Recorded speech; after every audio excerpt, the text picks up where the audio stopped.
Button रखे जाओ अपना बाप खाली फोन लगाओ 10 लाख रुपया मांग हमारा बिजनेस करे के बते। ए जी बाबूजी इतना पैसा कहाँ से दे? शादी में जितना दहेज मांगले रहे थे घर द्वार सब बेच के रोग पैसा दे देने। अब हम बाबूजी से पैसा ना मांगे। तो हमरा से जवान लड़ते रही हमरा 10 लाख रुपया चाहिए तो चाहिए तोर बाप कहे से दे। ए बाबू का भेल बा? रे माई देख एकरा से कहनी है कि अपना बाप खाली फोन लगाओ 10 लाख रुपया मांग बिजनेस करे के तो ई कहती है कि हमर बाप कहां से दिहन। अरे बाबू ई एंगा ना मानी एकर व्यवस्था कराई के पड़ी। करे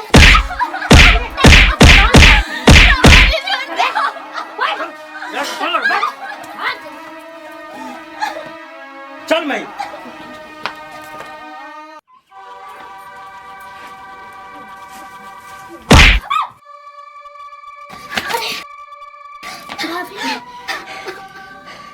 भैया भाभी के काहे मारता रह? भाभी तो पूरा घर के काम करेली, तू तो मारते बारा, मम्मियों मारेली। अइलो एकर पक्ष खींचे जइबू कि ना 2-4 टोरो के दे दे। का भइले बाबू? रे माई देख आई बेर भौजी के पक्ष खींचे। करे ते ई दोनों मर्द मेहरारू के बीच में का करत रहिस? चल चल चल जल्दी चल।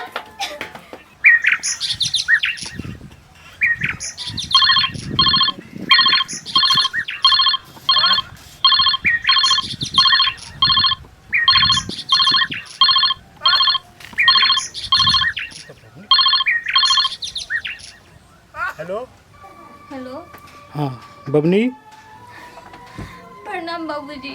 खुश रह बबनी। ए बाबूजी हमारी याद ना आवेला। काहे तो बोलत कोनो बात बका बबनी तहार भला याद हमरा काहे ना आई बेटी? ए बाबूजी एक खाली पूछी ले कहीं ना। कह कुछ हमरा से सिपाहो तरुका का बात बा बबनी? ए बाबूजी अपन ध्यान रखो रहुआ। मोबाइल ए बबनी बबनी अरे बुझाता हमरा बेटी के ऊपर कोनो आफत के पहाड़ टूट गइल बा। ऐसा तो हमार बबनी कबो ना बोलतल सिया हमार बबनी के ऊपर कुछ ना कुछ संकट आइल बा। चल तो ई एंगा ना मानी रास्ता के काटा जल्दी क्लियर कर।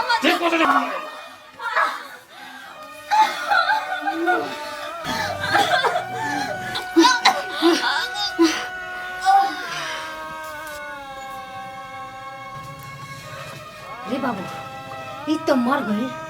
गांव के लोग जानी तो अपनी के फंस जाई हेई में रस्सी में कर गर्दन बांध देवे के आ कोह दिहल जाई अपने से फंसरी लगा के मर गई। रुक मैं रस्सी लेकर जल्दी लेके आ।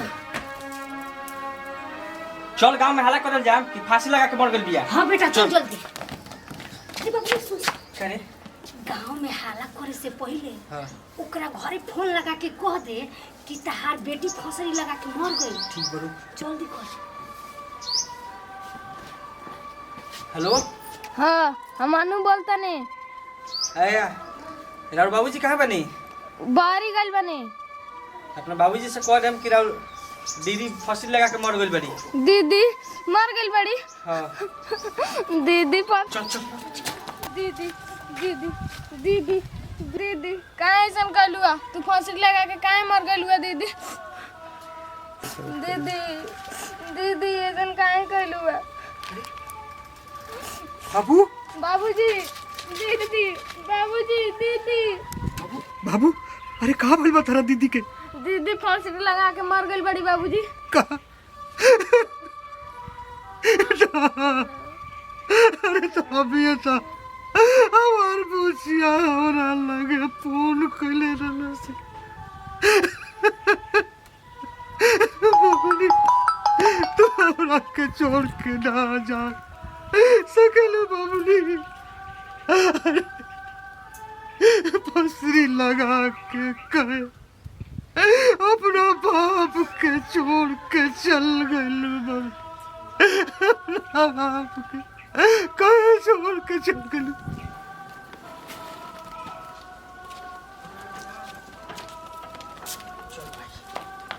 बेटा रे अब चल नाटक शुरू कर दी। चल कहाँ गई नाटक चालू कर। अरे बेटी हो तू हमरा के छोड़ के कहाँ चल गई लो? कौना बात के कमी रहे कि तू फांसी लगा ले लो? अब हम अपन बेटी के करा दे कहे ए बेटी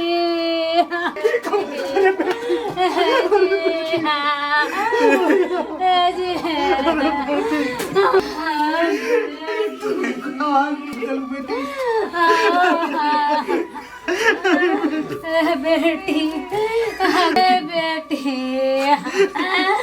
तू हमरा के छोड़ के कहे चल गई बेटी? हम केकरा के पूछिया कह के पुकार बेटी?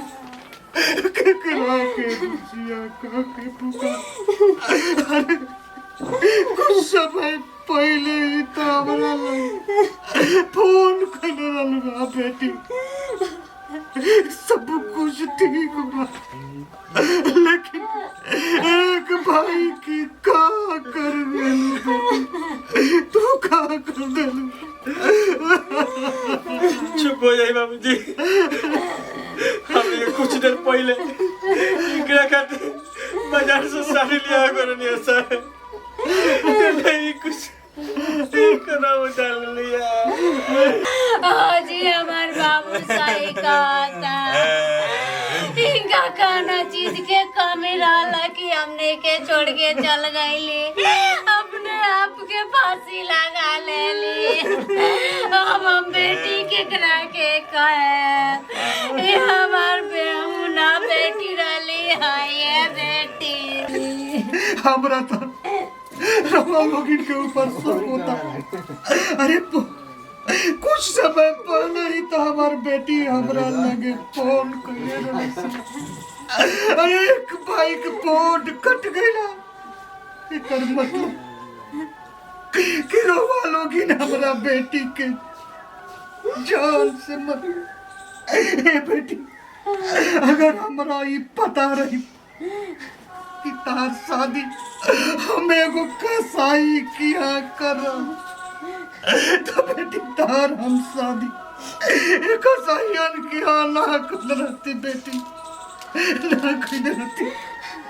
हम तार शादी ना करती, भले बेटी हमार तू कुआ हमारा घर रहतू, भले गाँव के लोग हमरा पर हंसित, लेकिन बेटी तू हमरा की के साम तू बेटी, तू हमरा बेटी तारा के मेहनत मजदूरी करके हम पाली बेटी, लेकिन हमारा काम मालूम रहे कि ये पापी तारा के मार दिया। बेटी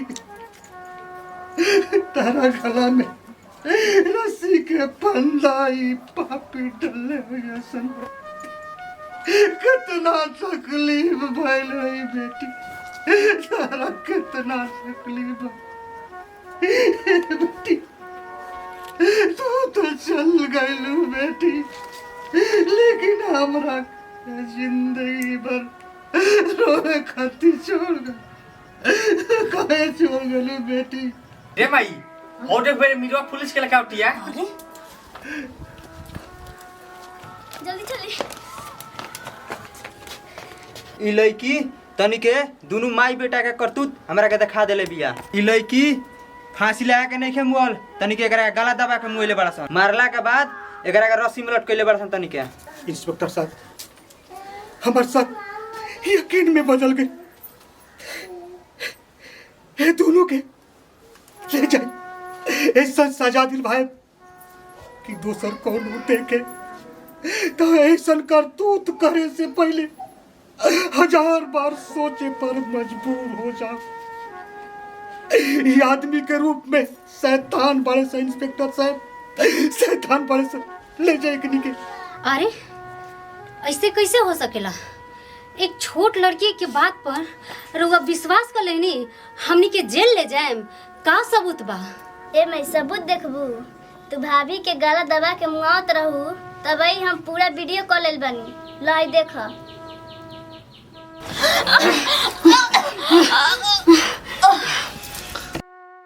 सन सबूत, इतना सबूत पता नहीं कि हम जेल के चौकी पिसवा दें। चल चल।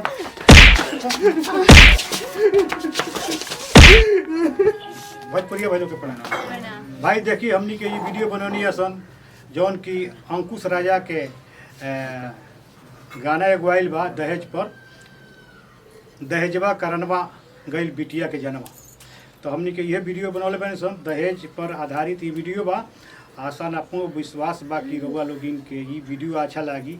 अगर वीडियो अच्छा लागे तो अपना दोस्त यार में शेयर करें लोगिन, आ लाइक एगो करें लोगिन, आ कमेंट क के लिखी लोगिन कि ई वीडियो लोगन के कैसन लागल हा। अगर कैसन रउआ वीडियो देखे के चाहता है वैसन भी लिख के माने बताएं लोग कि ये विषय पर वीडियो बनाई लोगिन तो हमनी के ऊपर बनाएम सर। जय जवान जय वीर।